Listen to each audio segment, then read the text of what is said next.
Rozbiješ jedno vajce, ale pozor, aby sa nevyťahlo z chladničky uvarené. Takže ešte raz, jedno vajce, kuracie prsia som si nakrájal na kusy, pridal jedno vajce, 4 strúčiky cesnaku, ktorý som prelisoval a pridávam 2 kopcovité lyžice solamilu. Všetko to spolu premiešam a nechám 15 minút odpočívať. Zmiešam čili omáčku a pasírované rajčiny.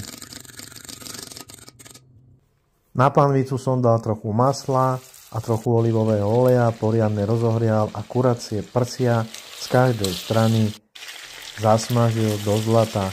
Podkladal na tanier.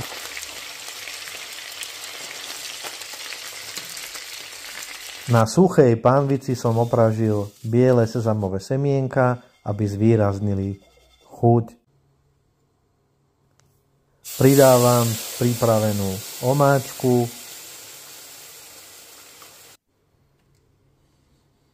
Vrátim naspäť mäso. Premiešam.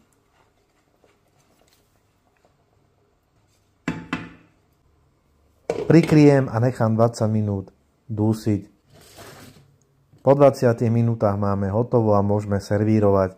Ako ste videli, ja som si k tomu spravil rýžu s hráškom.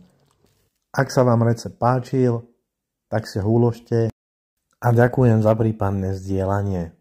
Čaute.